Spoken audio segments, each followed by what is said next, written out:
Unseeded this time, but no slouch. This robot could do well. It's a middleweight robot. It's a wedge-shaped robot, a very popular shape, allowing them to drive in under other robots. Relying on a 12-volt sealed lead-acid battery for power, armoured in Kevlar, it's armed with a hydraulic piercing arm with almost 5 tons of downward force. This is one of the most expensive robots we have competing today.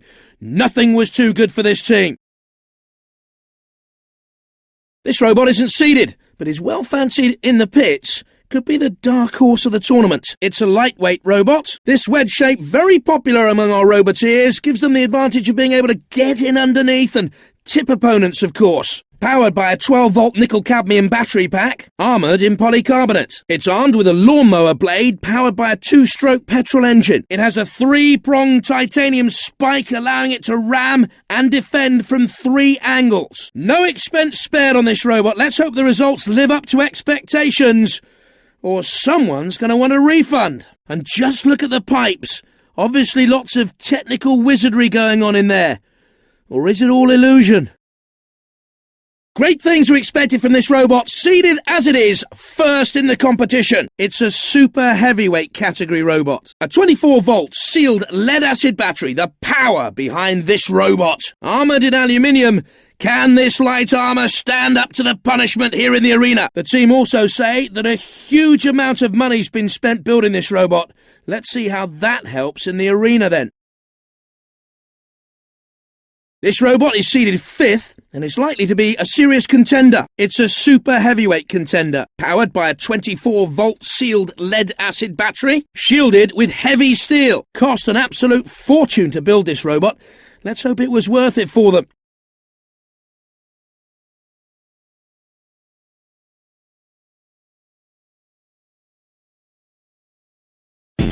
The upper gantry allows access to the molten steel pit, so be careful exploring up there.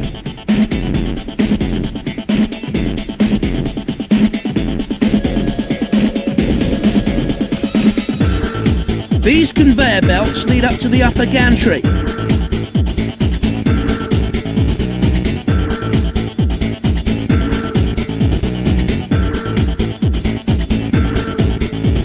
To be in this area when the hot molten steel is poured. It goes through the hole there onto the rollers, unless something's in the way. The pit here is the hopper for the sheets of steel to fall into. An unlucky robot, fall in there, and you're out of the running. The huge furnaces there need to release some heat now and again, so be wary of sudden flames.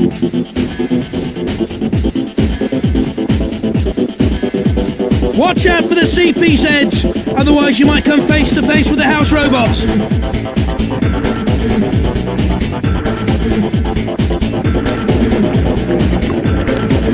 Three, 2, 1, activate! Look out, those flames could leave a scar. The crowd getting restless, waiting for them to get going. In it comes. Can it get under there? Probably wishing the steel was even thicker on there, although it may be enough. The Kevlar armour giving it great protection though. The aluminium armour, not much defence against this kind of attack. The armour holding out well against the charge. Not easy to smash through that polycarbonate shell. That's a silly move. They put themselves in the hopper. Bash is ready and waiting, standing to attention with the flamethrower just itching to flame away. It's heading for a collision. Cease.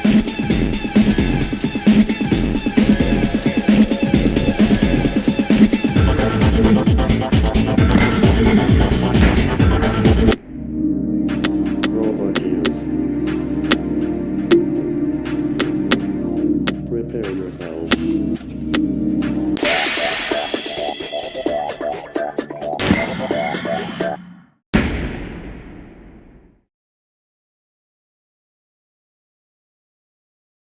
This robot, unseeded, but could do better than everyone expects today. It's a lightweight category robot. This is a high wedge-shaped robot, very popular shape, allowing them to drive under other robots. Powered by a 6-volt sealed lead-acid battery. Armoured in bulletproof glass, it's armed with a 30cm titanium spike driven forward by a pneumatic ram. It's armed with a 15cm titanium ramming spike. This is one of the most expensive robots we have competing today.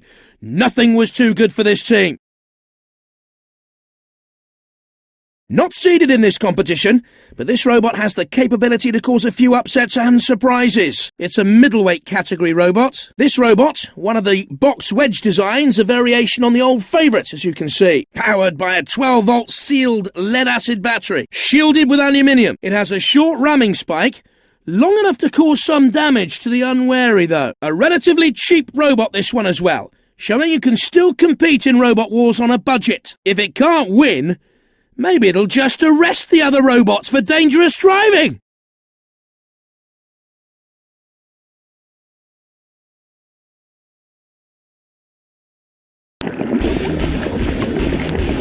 Three, two, one, activate!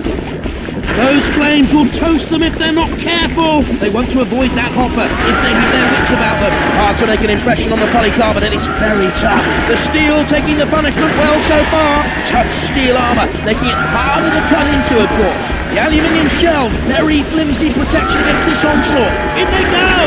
You're out! Sergeant Bash is waiting to cook. Who's the main course?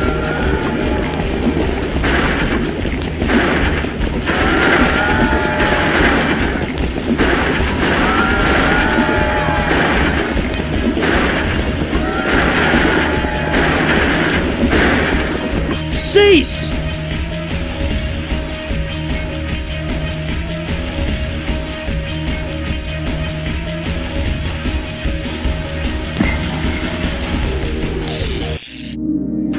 Robot use. Prepare yourself.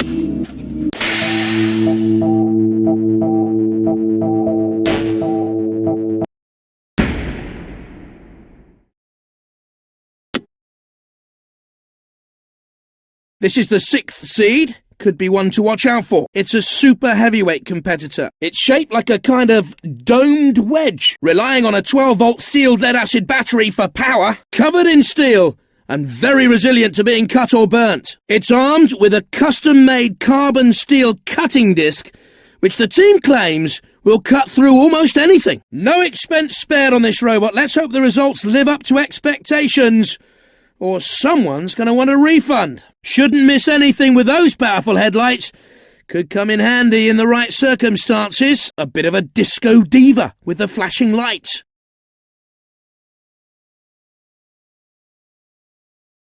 Lots of potential in this unseeded robot.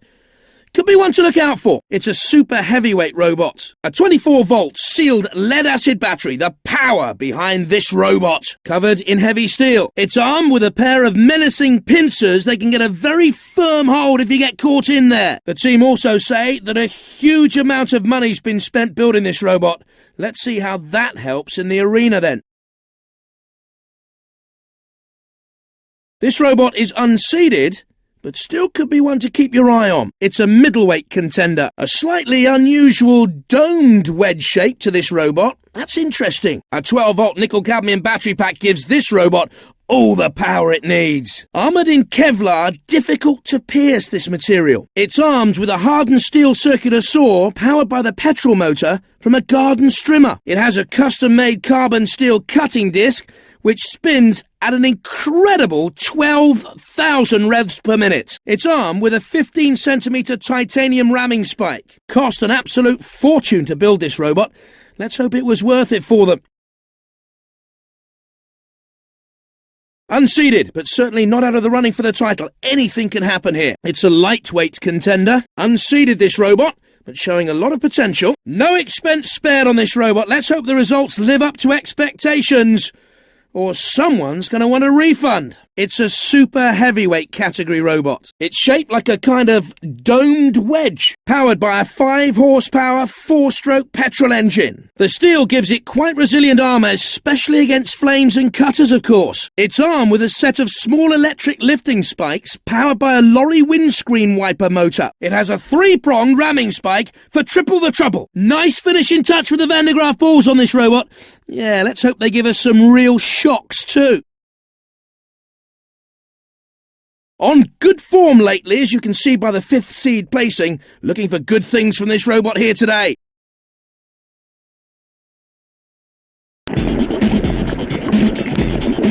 3, 2, 1. Activate! It gets very hot as you near those furnaces. The steel resisting the blade so far. The steel armour giving it some protection from the impact. The Kevlar taking a battering but holding up. Punching into the steel, but it's holding up well. This fight's been broken off! And it's going to be tough getting through the bulletproof glass on there. This is what Robot Wars is all about. Carnage! Not too difficult to cut into the Kevlar armour with the right weapon. Off the edge and into the hopper. They don't look pleased. And it's going to barge straight into it. And Intercircular Lot CP's in, and he's not pleased.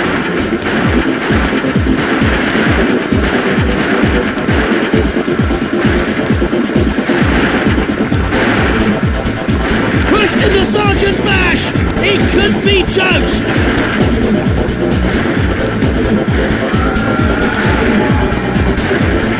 Attempting to crash into it! Cease! And proving they could hold their nerve to the end, our surviving contestant takes the championship prize with a fascinating display of martial prowess.